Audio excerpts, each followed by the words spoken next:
Welcome to the Direction of HDR webinar presented by SpectraCal. I'm Tyler Pruitt. Today on the webinar, we have Derek Smith, who's our Chief Technical Officer. Hey, how you doing? Stacy Spears, our Chief Color Scientist. Hello. And Joel Barsotti, our Head of Advanced Color Research. Good morning.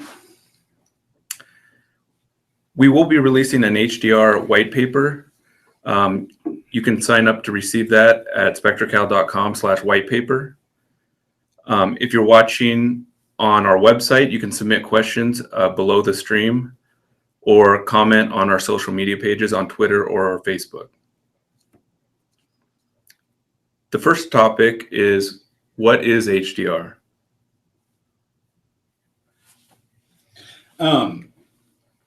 So HDR is a new technology for displaying images with a high dynamic range. And what we mean by that is, currently we go from, anywhere from, 0.05 nits to about 100 nits for conventional TV. And a nit is a candela per meter squared. And it's a measurement of, how intense the light is. And so with HDR, we're looking at being able to display images up to 100 times brighter than that, and as maintaining that same black level or even darker. And so what this brings to the table is an image that's more lifelike, because when you look at an image out in the real world, you'll see a flower that has intensities that are similar to what we see in standard dynamic range image, but then we'll have a color on it that's producing 400 or 500 nits of color. And that's something that we just can't reproduce with today's displays. And so HDR is the ability to produce very colorful images that are vibrant and at the same time have the same level of contrast or more contrast than today's displays can produce. And we're talking about HDR playback, not HDR capture, which is something completely different. Correct. They shouldn't even use the same names, really. Right. So, Joel, what is kind of in your opinion, how the demos you've seen for HDR and the stuff we've worked with HDR, how do you perceive it? I mean, what does it mean to you personally? To me, it really means more colorful images. I mean, people talk about the total peak luminance of white, but the thing is with current generation displays, you can only produce with a display that does 100 nits. It means that you can only display 20 nits of pure red or 8 nits of pure blue. And so what HDR is bringing to the table is when you have something like what we're seeing today with 600 and 700 nit TVs, now you're getting 7 times the intensity of blue or 7 times the intensity of red. So now we can do an 80 nit or a 90 nit red. So it doesn't necessarily mean that the image is much brighter than a conventional TV. And what people may not understand about color is that the brighter a color gets, the more saturation you perceive in it. And so even though you might see just like a Rec 709 red, which is the standard Blu-ray red right now, if you see that red being displayed at 70 or 80 nits in content that otherwise looks like conventional SDR TV, that's going to have an incredible amount of pop, and it's going to seem far more colorful than you would expect 709 to be able to produce. And so it's that colorfulness, that being able to raise the intensity of the more saturated colors, that I think really brings the HDR images to life.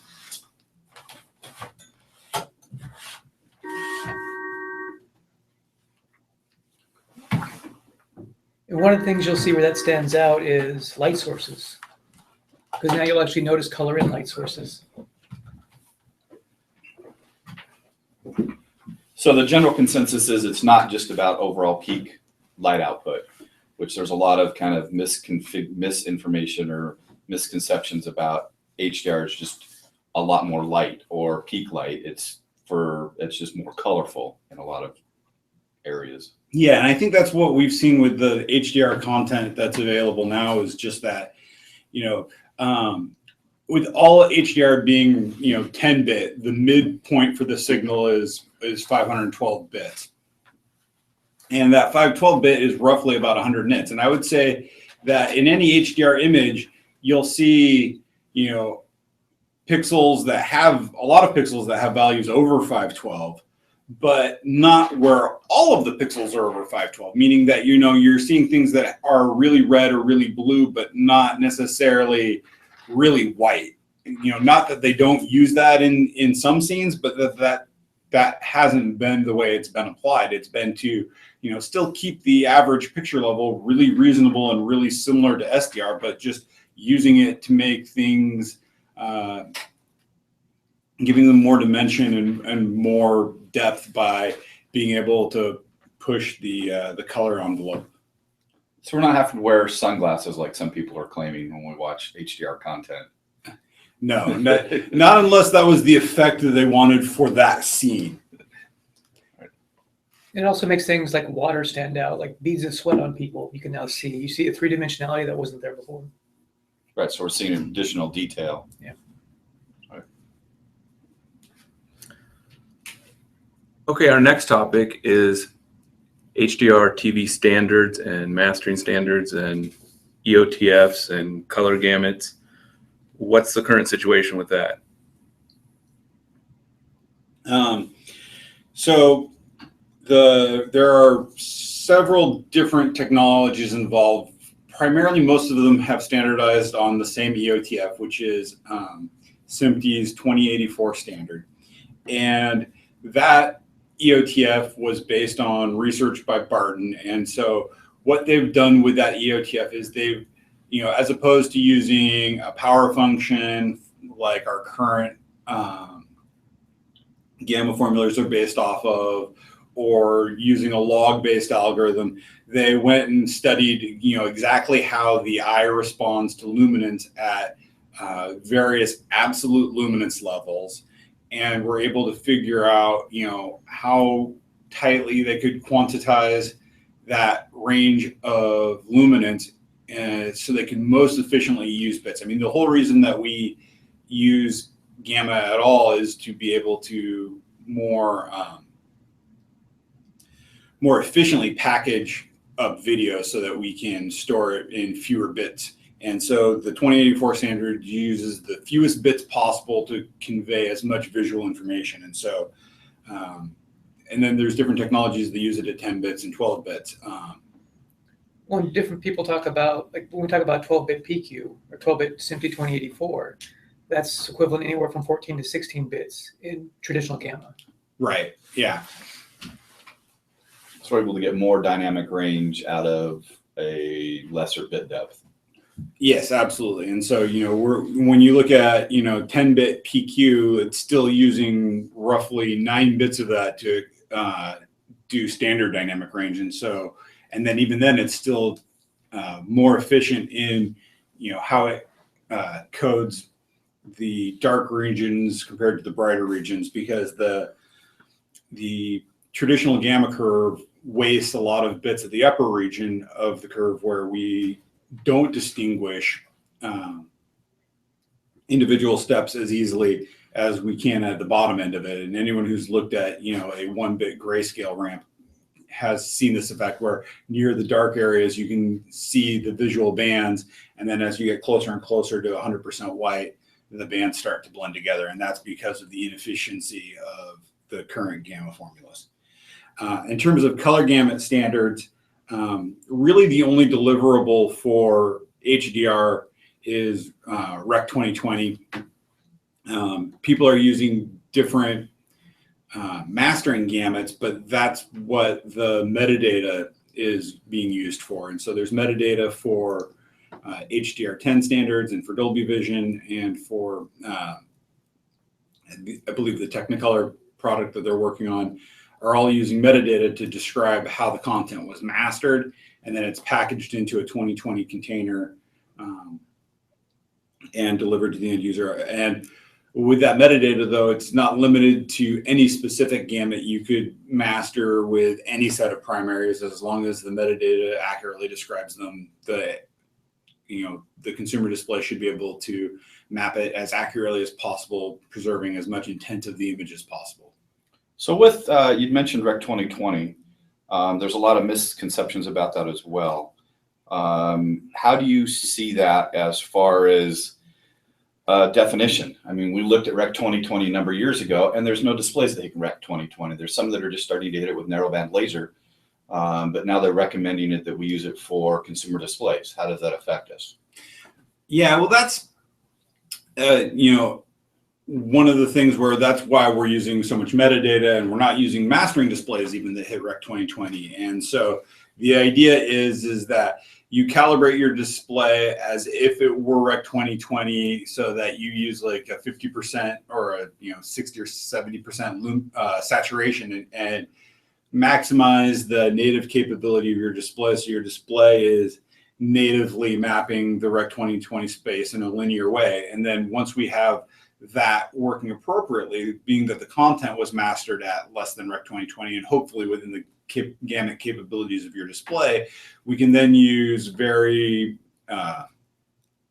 simple linear math to do a conversion from one color space to the other color space and be able to accurately display the information that was in the Rec 2020 container as intended on the consumer display.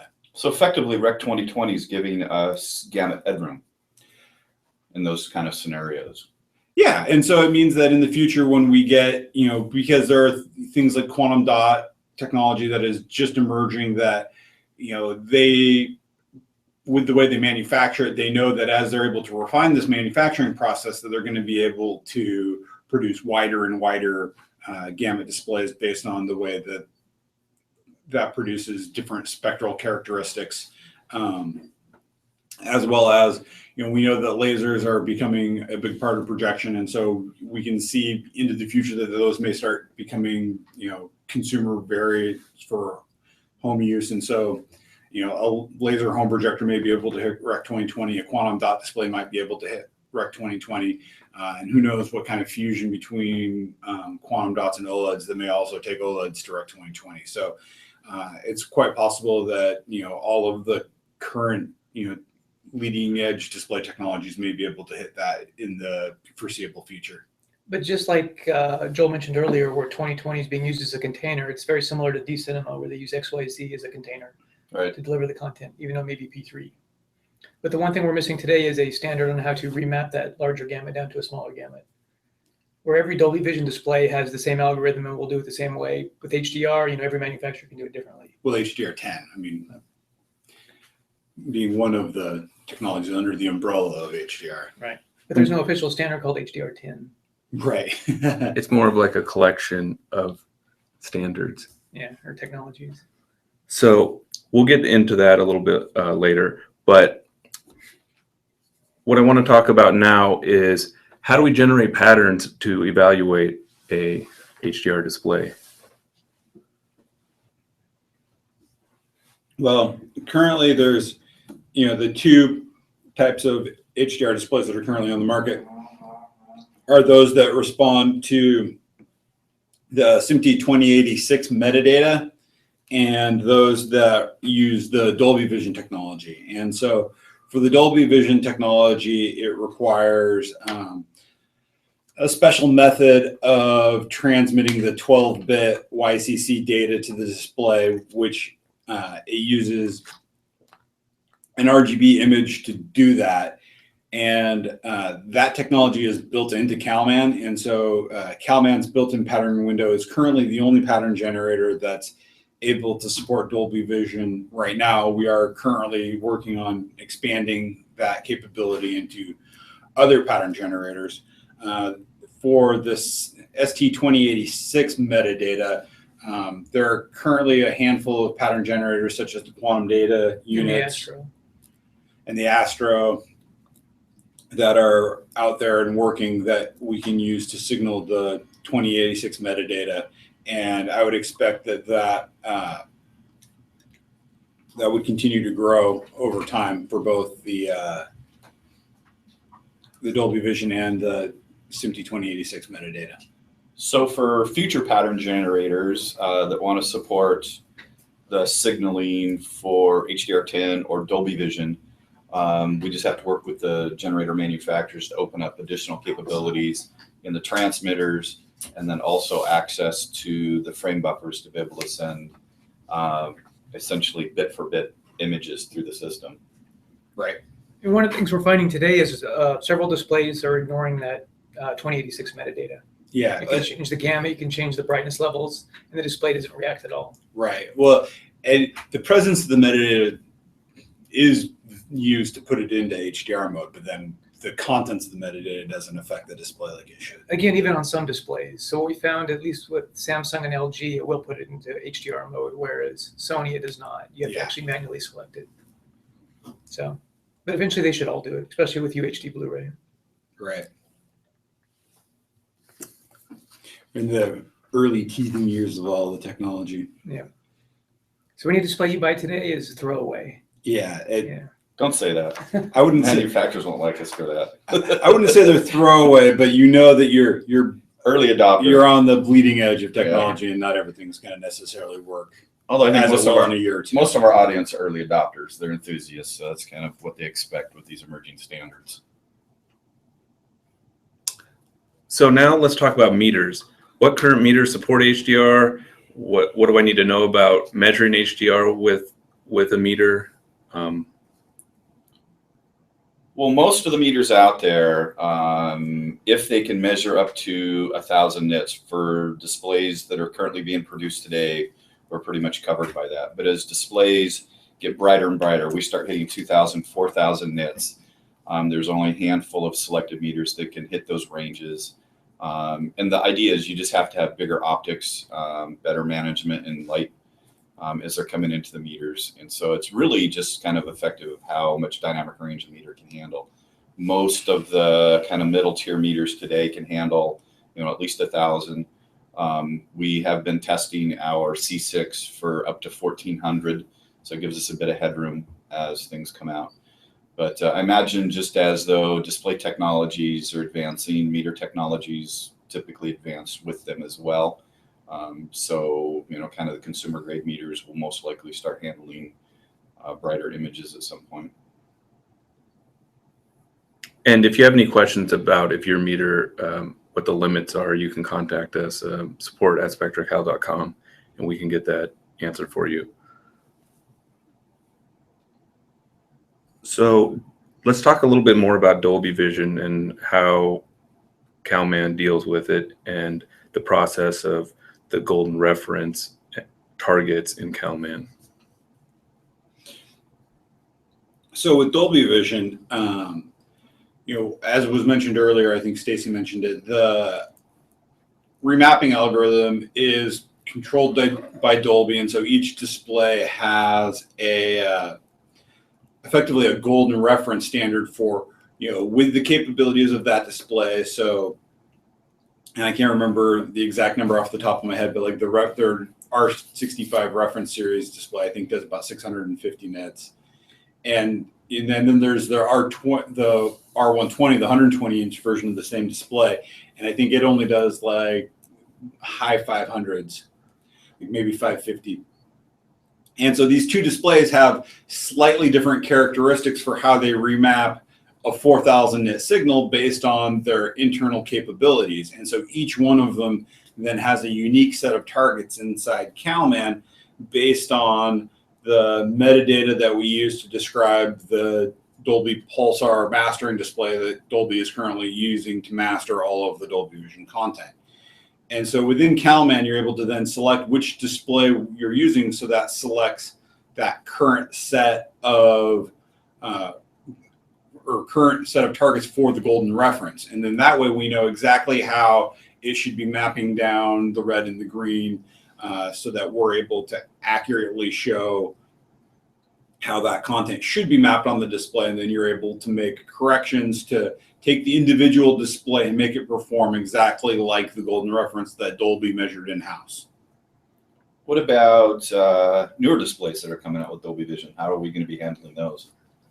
Well, we're working with Dolby closely to make sure that that list continues to grow, and we're looking into different ways to be able to dynamically incorporate newer displays as they come out with small packages of information that contain additional golden reference data.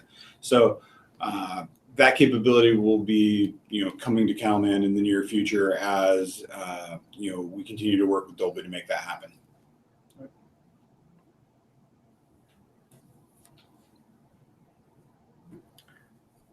So let's talk a little bit about HDR10 and kind of go into a little bit of how currently you can calibrate it and evaluate the displays. And we have a couple of slides that show some screenshots of CalMan we can get into. Well, Tyler, you're the one that's actually been calibrating the HDR10 displays, so I guess you can speak. Well, currently, since there is no official gamut mapping algorithm for HDR10, everything is kind of locked down on the mastering side, where most of the mastering is being done on the Sony X300, which does 1,000 nits and has a P3 gamut, and that metadata is put into the ST2086 container, and then it's just up to the display to do whatever it thinks it needs to do to display it. And each manufacturer has spec'd what they think should be done. So we don't really have a gamut target to calibrate to because we don't know what the display should be doing. So we have no way to test if it's doing it correctly. Right now, we can measure the EOTF and make sure it's following the ST2084 curve until it starts to roll off the highlights. And we actually have a chart here. Joel, do you want to talk a little bit about this? Oh, sure. So what we're seeing here is a chart that shows this is the tradition, where the mouse is now is the traditional Rgb balance chart where 0 is right on target. And we have our Delta E2000 numbers, and I won't get too into is Delta E2000 still the right thing to be showing for HDR, but at least you kind of have an idea of generally how much visible error there is. And then on the far right here, in place of what we used to use for like a gamma chart or a luminance chart, is basically a 2084 graph. And so on the bottom we have the bits, which then go from 64 to 940 for the 10-bit signal, and then from 0 to and I think this one only goes to about 80%, but can go all the way up to 100%. And the 100% then represents 10,000 nits. And so, but the 50% then is, the 50% signal is about that 100 nit level. And so what we can see here is that, the TV starts off, a little bit brighter, but pretty much spot on. And there's a little bit of a dip, but for the most part, it follows the 24 EOTF all the way up to 600 nits or just over 600 or code 600, which is I can't quite see down there what the target Y is. I think that is a little bit over 600 nits, and then it starts to roll off slowly until we hit the peak where it starts actually clipping. And so so I think where where the display, based on its luminance, it should start clipping right there at the yellow knee. But because we don't want to crush the detail and the whatever the mastering data says, we get this little roll off so that we don't lose detail in the highlights based on what the mastering display was capable of producing. And the mastering display is configured to go up and hard clip at its. It should be. Not all of them do, but it should be, yeah. Whereas a consumer display should gradually roll off, so since the mastering display is always supposed to be greater than what a consumer display can do. So on this particular display, I used the gamma control in the display to the global gamma control to adjust the EOTF until it closely matched the line. Before it was slightly down on luminance pretty much the whole way. So I increased the gamma on it, and it started to track the EOTF much closer. So for the roll-off and shelf, we should expect to see that on most consumer displays? Yeah, absolutely. Well, it should be configurable within the metadata, right? When we send a brighter and brighter metadata signal, we should progressively see the roll off getting lower and lower so that we can compress the full range of that metadata into the signal.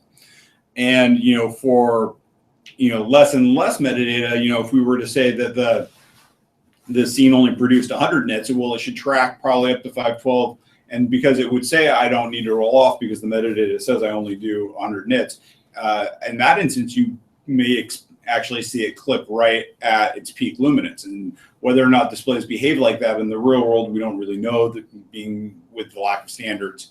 What would you do tone mapping if you had a max value that was higher than the metadata's max value?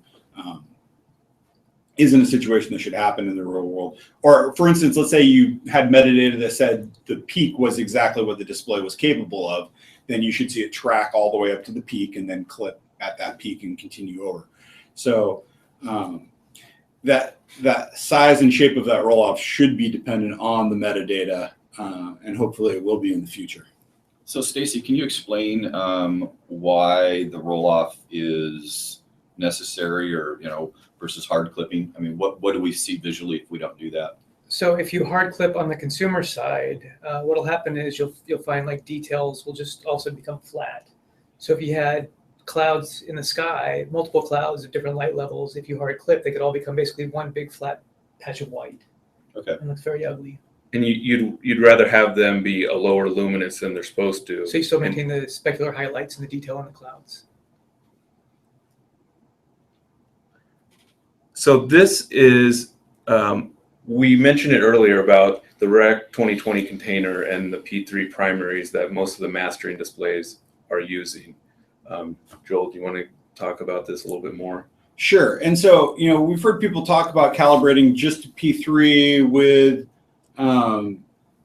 HDR and, or how you're supposed to calibrate Gamut. And, the idea here is that when they encode that P3 green in the Rec 2020 container, you can see that it's significantly more red than, or it has a significant amount of red to it, as you can tell, because it's got a different hue. Like if you draw a line from where D65 is to the tip of the Rec 20 triangle to, the tip of the P3 triangle, you can see that, it's shifted towards red.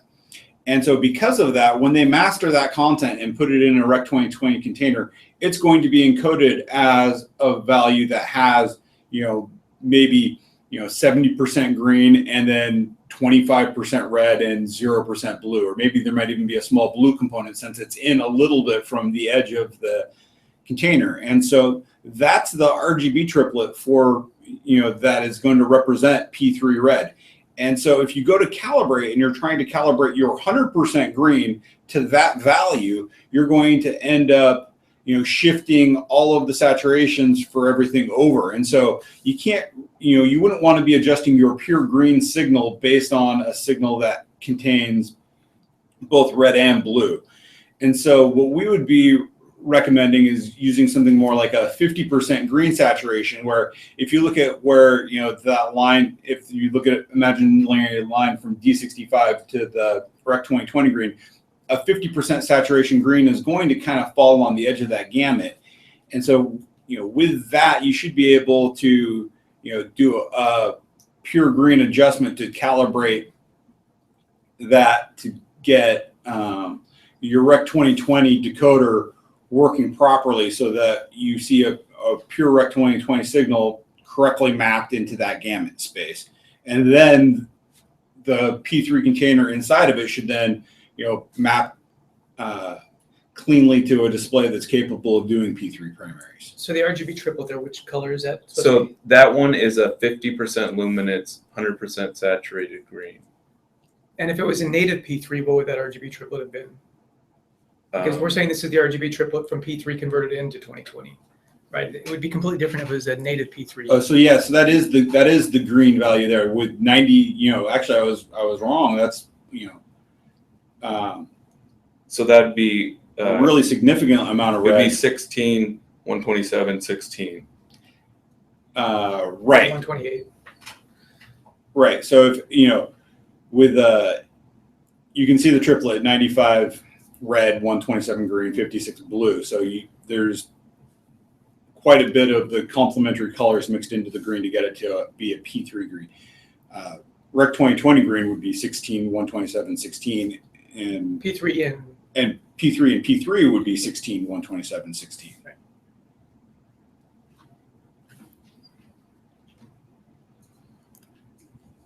Let's talk a little bit about the Hlg Hdr technology from BBC and Nhk. So with the HLG, which stands for hybrid log gamma.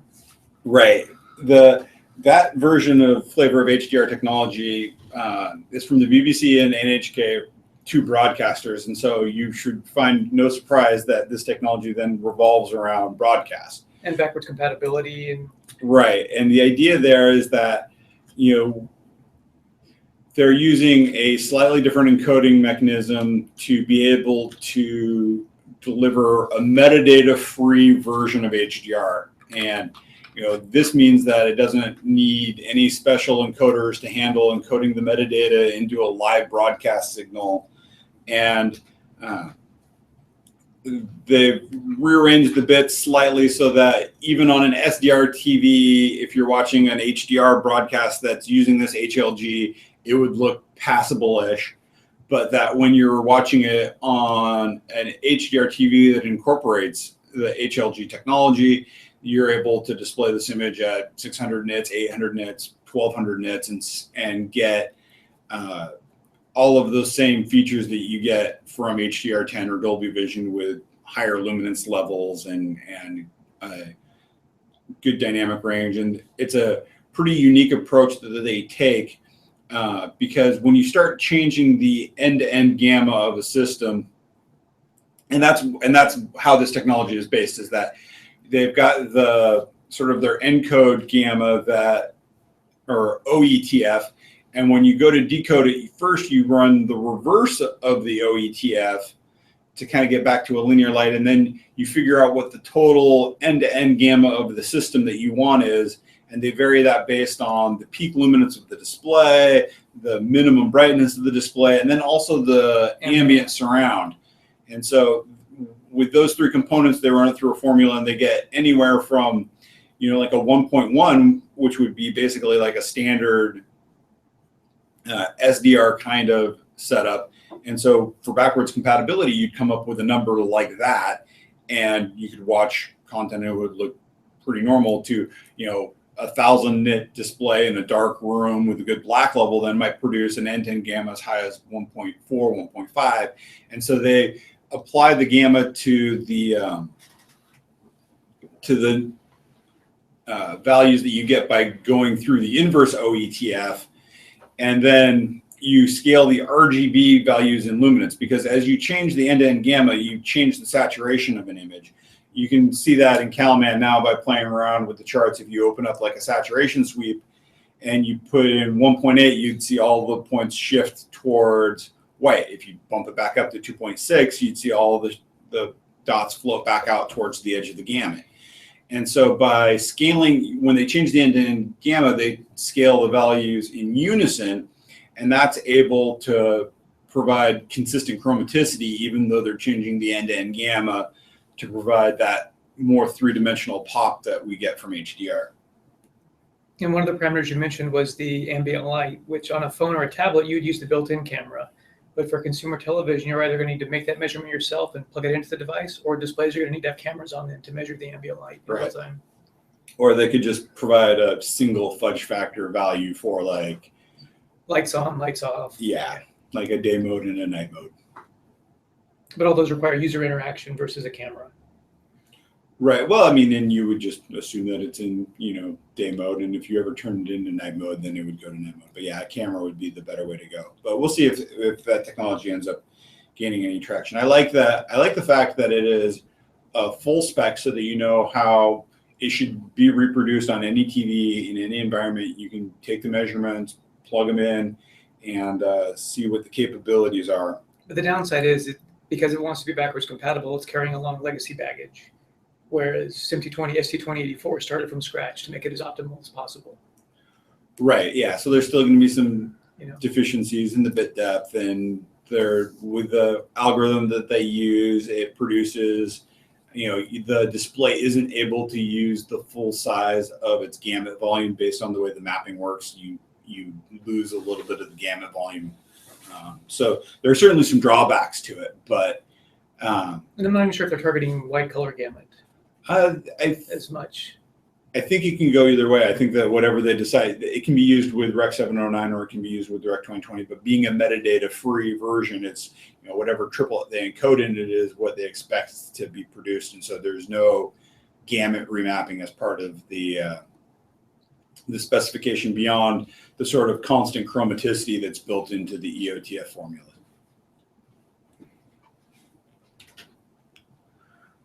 Okay, now we're going to get into the question and answer portion of the webinar. The first question that we received was, what's the recommended HDR display calibration solution from SpectraCal? Well, I mean, CalMan, obviously. There's we are shipping an official Dolby Vision workflow in CalMan for calibrating consumer Dolby Vision products. We're working on providing a similar type of workflow for HDR10. And the Dolby Vision workflow does require you have a laptop with an HDMI output, that's correct, which does limit it today. Yeah, that's certainly a limiting factor. And then, for mastering or creating content, you can certainly use CalMan as is and just simply set the color space Direct 2020 or D65 P3 and use 2084 as your target EOTF and calibrate any display to take a signal and display it as HDR. And I think that's sort of the common practice for how things are set up for mastering right now, in that traditionally they're using SDI inputs and sometimes using SDI to HDMI converters, and they're not providing the metadata on the mastering monitors. They're simply setting the monitor up, calibrating it as tightly as they can to the specs they're trying to achieve, and then working from there. And for non-Dolby Vision, then you just need a pattern generator that will put the display into HDR mode, such as the Astro or the Quantum Data. Right. The second question is, I have a Quantum Data 780, a Klein K10, an i1 Pro Spectra. Am I HDR ready? I would certainly think so. We just need to make sure that you have the latest firmwares on your 780. The K10 certainly can go to even beyond 10,000 nits, so that can exceed anything that's currently in HDR. i1 Pro Spectra, if you want to do display or meter profiling to get the K10 a little bit tighter. And our current versions of CalMan have all that capability built in. And the Quantum Data HDR10 firmware is available on their website for download. It's listed as a beta, so that's needed for CalMan to properly signal the metadata. And we expose all the metadata so you can set it to whatever you want it to be. What it should be is a different question. I don't think we have a real answer for today. Okay, the next question is, what HDR capabilities will I have with SpectraCal Enthusiast and an i1 Pro 2? I think pretty similar to, I believe we just turned on the SMPTE 2084 in the most recent beta.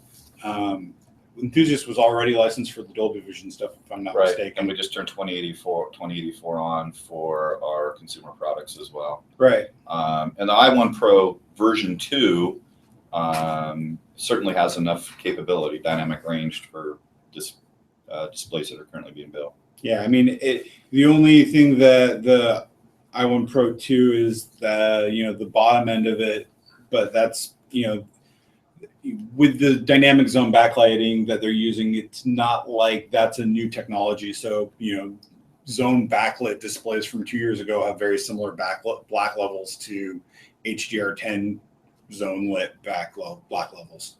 Yeah. It might be a good idea to maybe pair the i1 Pro 2 with a C6 or i1 Display Pro.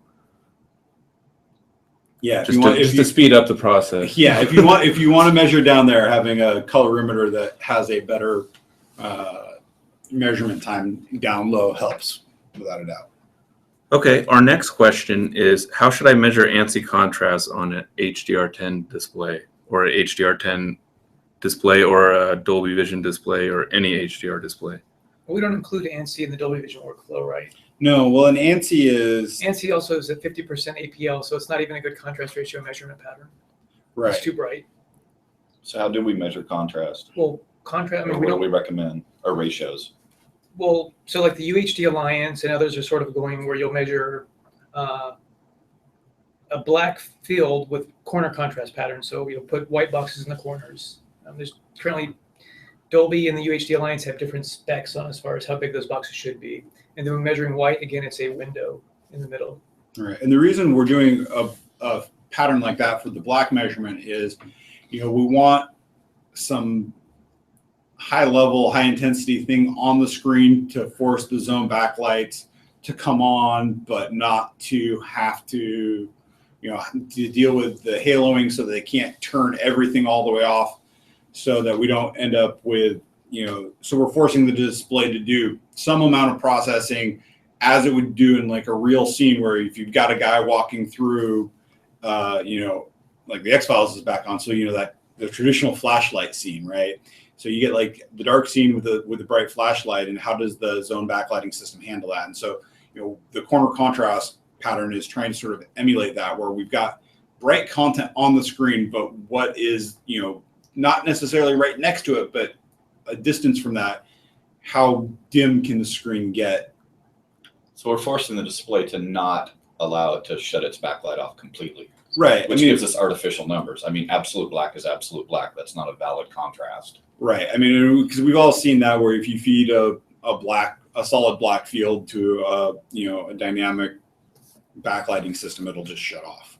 And then another pattern, like that people are looking at, is got concentric rectangles that go from 100% down to 0%, similar to that way you just have a lot of energy on screen at once. Mm-hmm. And we've included that pattern in Virtual Forge. I think we call it peak contrast. Okay, the next question is, how should I set black level on an HDR TV? Should I stick to level 17, like on SDR, or are the values different with 10-bit signals? Well, first off, there's a little bit of a fallacy there in that 17 isn't particularly visible. You shouldn't be looking for 17. You should probably, if anything, I would make a measurement at like 5% and set that correctly. Or most specifically, if you've got a display that works with pluged, you just want to set the pluged correctly. You want to get your black level, which is bit 16, aligned with the 0% signal. But here we're talking about HDR, and like at least in the case of Dolby Vision, it's all 0 to 1, which means there is nothing below black and there's nothing above.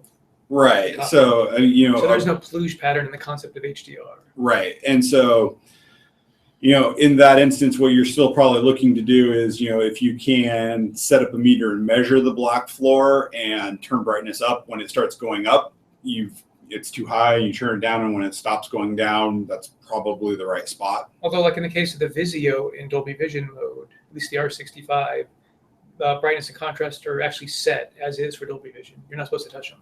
Right. And I think that will probably be more common than not. I mean, these TV manufacturers know what the right setting is, and they should be able to set it correctly for you. You shouldn't have to go in and mess around with it, but who knows what they're going to be doing in the future. The best thing I can say is, we've got, like a brightness ramp in CalMan that's a sort of selectable thing that's a little bit under the covers. Measuring is probably the best thing, because what you want to see is that there's a measurable increase in brightness when you start turning on the first few bits. Right. But it doesn't necessarily mean that increase in brightness is going to be perceptible. And my comment about the Vizio is specifically to one picture mode. Like they've made it sure that one picture mode is correct. No idea if the other picture modes are or not. So the traditional method of adjusting brightness to compensate or overcome ambient room lighting, so you can see those first few steps coming out of black, doesn't really apply to how HDR is being applied to these displays. Well, right, and the idea with, and one of the things that we should make note of is that the whole idea of HDR is that 2084 takes it so that each bit step is now below the human perception of visible difference. And so, you know, when you're looking at a 12-bit image, definitely you wouldn't be able to tell one 12-bit step. And when you're looking at even the 10-bit, it's, you know, depending on, you know, all of the variables, you shouldn't really be able to tell the difference between a 1-bit, 10-bit step. And so, you know, you'd have to be looking at, you know, several bits worth of data to be able to perceive a visual change. You know, so single step stuff should be out the window with this. And also ST2084 is an absolute level, meaning a certain bit level should produce a certain amount of light output. You don't remap.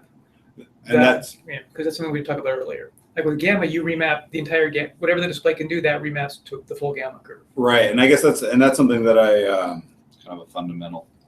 well, I was going to say that's something that I completely omitted and sort of went sideways on this question on, in that if your display produces 0.05 nits, and I would have to have like the chart in front of me, you know, you're supposed to start clipping at, you know, I think, you know, with 10-bit levels at like bit 128, you know. And then if you've got like a 0.01 bit level, then or black level, then, you know, now you're clipping at like bit 80, you know, and, you know, because the first bit, like bit 65, I think produces like 0.00001 nits, right? And so, you know, that's where, you know, bit level 65 is, and then bit level 66 is a little bit brighter than that, and bit level 67. So if you're not able to produce those levels of luminance, you should be producing absolute black from whatever luminance, you know, the minimum luminance level for your display from whatever bit level your display starts being able to produce, you know, that level of light. But that brings up a point. If you've got an OLED and an LCD in the same room, if your room is not able to actually be dark enough, you're not going to really see all the benefits of the OLED when it goes down to 0.00045. Yeah.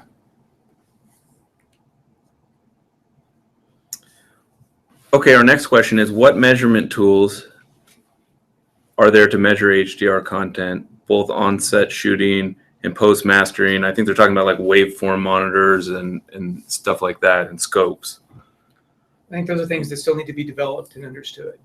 So hopefully those are the type of things we'll see at NAB this year, because that's something I think seriously lacking today, or scopes around HDR. Okay, the next question is there an increase in data rate required to transport HDR? No. Well, I mean, we do need to go to 10-bit. Sure, but that's just a small increase. But even if we take UHD Blu-ray, which is already going to do SDR at 10-bit, Right. HDR 10-bit's not going to be any more data. Nope. Yeah, it's just a more efficient use of those bits. So what is the transmission rates? I mean, as far as what we need to push over a wire for the various technologies? Well, UHD Blu-ray can do 100 megabits per second, whereas some of the stuff we're seeing on streaming is 15 megabits per second. So it's certainly within inside of that. Well, those are the encoded ones as opposed to on the wire ones too. So then there's the data rate for whatever ATSC will do eventually. Well, I was just thinking about on the HDMI cable itself, but I mean. Well, the point I was going to make was we've obviously seen differences today where we've looked at UHD HDR content compared to 1080p Blu-ray, and the 1080p Blu-ray has more detail because the bit rate's so low of the streaming. Yeah, but you're on streaming content. On streaming content. Okay, the next question is, there are HDR displays on both OLED and LED-based systems. How does the calibration systems handle that differently? Well, in the case of OLED, you just need to make sure your meter can go low enough. And obviously OLED's not going to go as bright as LCD. Yeah, and I mean, I think we touched on that a little bit in the black level, because I mean, that's where the significant difference is going to be between the two technologies. You know, otherwise you're going to basically be following the same process. So with today's LED backlit LCDs, they're just not able to hit those absolute black levels that are in the HDR specification for 2084. Right, yeah. Like 0.05 or 0.005 maybe. Right. Versus a OLED that's got another digit or two of zeros. Right. Yeah, and honestly, I think that when the OLED turns on, I think they turn on brighter than, they jump basically, because when they're off, they're off. Well, that depends again on the quality of the OLED. Right. Whereas a BV NX300 the first step from off to on might be very small compared to a consumer display where it might be a big jump. Right. And so that's one of the sort of interesting things to think about, is that when you start feeding the OLED a signal that enables it to light up, how bright does it actually light up to? So On its first bit. yeah.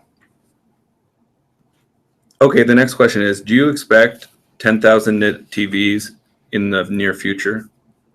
No. We'd like to see them, but between power supply constraints, consumer power management, there are technologies out there that could achieve this, but nobody would be able to afford them, and they would consume so much energy that they would never get past any of the power standards. Well, and I think the thing to look at is that, if you want your canary in the coal mine, and find out when they start mastering with 10,000 nit things, because Right, they'll start mastering first with 10,000 nits before consumers have it. right. At least they should. Yeah, and so because we know that there's nothing really a consumer can buy that's brighter than 1,000 nits, and yet they're mastering at 4,000 nits. You can kind of just watch that and see where the mastering displays go, and when they start getting, their prototype 10,000 nit mastering displays, then you can start to predict possibly when consumers will get that. Well, even if you had a 10,000 nit display at your house and the content was mastered at 4,000 nits, it's not going to be brighter than 4,000 nits. Right. Because again, the absolute curve. Unless it was in a super dynamic mode or something. Then it would be displaying the content correctly.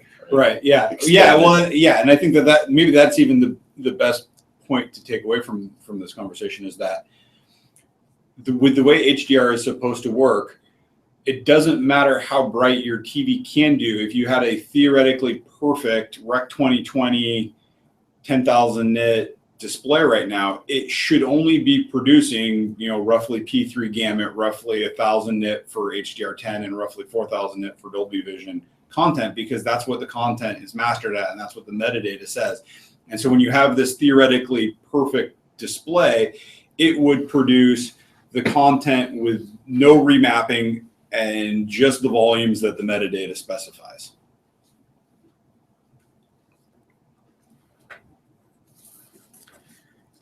The next question is, can we measure and calibrate displays like the Canon 24-inch HDR monitor or the Sony OLED BVM, which are not Dolby Vision or HDR10 monitors? Well, the Canon actually has an EOTF curve, and you can simulate up to 4,000 nits. It just rolls off its clipping. The downside of the Canon right now is that even when it clips, it's always a roll-off. It's never a hard clip. So that's something I think they should fix. But yes, you can calibrate both of those. And you would just set your EOTF target to ST2084 and whatever gamut you were going for. Right, Is that correct? Yeah, like the BVM has a 2020 mode and a P3 mode, so you could use either. Right. I mean, and of course, those are all within the capabilities of the display to be calibrated. I don't know how open the Sony. I've spent a little bit of time with the Canon, but I don't know if this with the BVM X300 if they expose 3D LUTs, for example. Yeah, like I don't believe there's a 3D LUT. I don't know if they've got like a 6-axis CMS or even a multi-point grayscale, but you can certainly tune the like the cuts and gains to get perfect D65 and that kind of. But the Dolby Vision workflow was designed for consumer displays. It's not designed for professional displays. Right. Yeah, it's not to be used to set up for creating Dolby Vision. It's to consume it. Yeah, it's for consuming Dolby Vision. The next question is, will HDR be in the EDID information of the display? I think it already is. I've done some scans of an HDR10 display, and it came back saying it's HDR capable. I don't know what the exact string says. But it's possible that you could have an HDR display where they don't set the bits correctly, and a player might not go into HDR mode because of a poorly created EDID, just like we have today with SDR. Okay, the next question is, does Calman have reference data of Dolby Vision ready TVs in its system in the new LG OLEDs? Well, we're gonna, we kind of touched on it earlier that we're working closely with Dolby to try and ensure that all of the Dolby Vision capable displays have golden reference data available when they ship. so that we can show it in CalMan. But until those displays are finalized and shipping, we have to kind of sit and wait to get the final golden reference data. And that data is subject to change as the manufacturers are prepping their final products. And so even from early release to pre-release to final shipment of those products, that data does change a bit.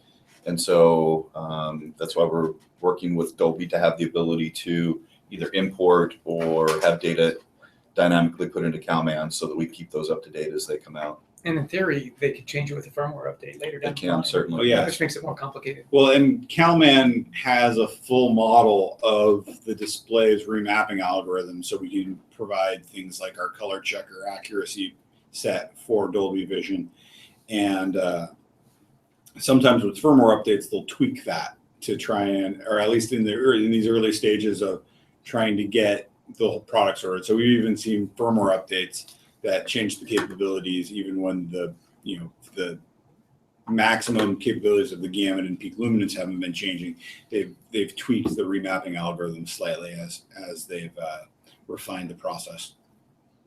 Okay, we have a question here. It's in one way, the whole concept of discarding and rolling off highlight details in HDR displays that can't hit a certain output luminance seems like a step backwards compared to SDR. Where any correctly adjusted displays show the entire dynamic range. What am I missing? Again, this goes back to where SD2084 is an absolute bit level. So every light output corresponds to an actual bit level, unlike a traditional system where whatever your TV can do is just map to the full gamma range. Well, and I think the other misconception there is that the end user display shouldn't be clipping. The mastering displays clip, but then as you're creating content, you can decide if that's the effect that you want or not. I think the concern here, though, is the mastering display mastered to 4,000 nits. My display can only do 1,000 nits. How come we're not remapping that 4,000 nits into my 1,000 nit capable display? Well, we are remapping the 4,000 nits. I mean, we're we're not spreading it equally. We're going up to where they want to roll off, and then we're squishing everything above that. Right. Yeah. Well, and so that way we preserve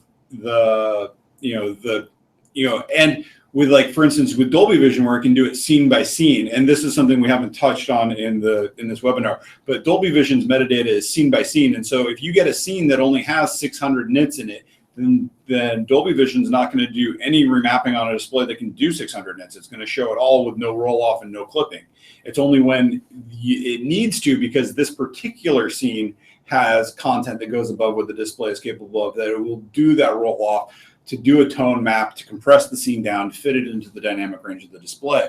And so you'll never miss content. It'll simply have less punch than it could if your display had it's compression, the total right? output. Yeah. Similar to audio compression? It's exactly the same thing. Yeah, where we get roll off on the top end to keep from hard clipping. And also, just because it was mastered on the 4,000 nit pulsar didn't mean they used the whole dynamic range. Yeah, there's been some content that was only done up to 2,000 nits and stuff like that. Yeah, well, and that should be in the metadata. Yeah, and many scenes don't go that bright. It's not that. Right, the average picture level is not changing dramatically from SDR today. Yeah, I mean, we've done some side-by-side comparisons of SDR movies next to the HDR or Dolby Vision version of them, and many scenes look nearly identical. Same average light levels, flesh tones look the same, everything looks basically the same. But your light sources actually maintain color, whereas instead of going sort of white in SDR, they actually have color to them in HDR. Like, right. For example, like in one of the scenes, there was a huge chandelier in the SDR version. It was just all white. In the HDR version, you could see the rainbow, the refraction of the chandelier, the colors, the red, the green, the blue off of it. But it technically wasn't actually even any brighter. It was still like, same 85, 90 nits, but instead of just being 80, in order to get 85 or 90 nits, you need to be white. It now could be 85 nits of red and blue and yellow and green. Right, but then we've also seen San Andreas, where there's a scene where you're looking at a helicopter window. In the SDR version, it's just white. In the HDR version, you see blue sky with white clouds. Yeah. So you're just getting more information. But I think my point was that in some scenes where there's not even one of those light sources or anything, they might just look identical. Right, and we saw that with Jupiter Ascending, where it's very similar. So the next question is there any plans or updates to Virtual Forge to support HDR? Yes, I guess is the bottom line. Yeah. We're working with manufacturers. I mean, For people that aren't familiar with Virtual Forge is our virtual pattern generator that then we reuse other people's hardware. That you typically, they're plug-in cards, Thunderbolt interfaces. And so we are working with those manufacturers constantly to get the ability to send either additional metadata, to be able to send additional capabilities, have control over the chipsets and their output interfaces. So the intent is always to continue to push that, but we're kind of behind the manufacturers getting their products updated. Okay, the next question is, if content is mastered to absolute light output, how does the end user take into account ambient room light? well, I mean, I guess it depends on the technology. With HLG, it's factored in.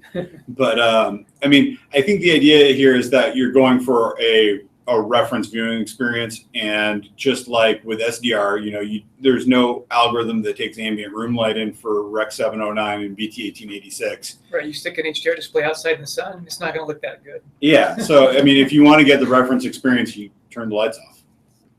Okay, that about wraps everything up. So thank you guys for watching. Please subscribe to our YouTube channel. And once again, I wanted to mention we're releasing an HDR white paper on SpectraCal.com/whitepapers, probably in the next week or two. You guys should definitely check it out. And thanks, and please come back for the next webinar.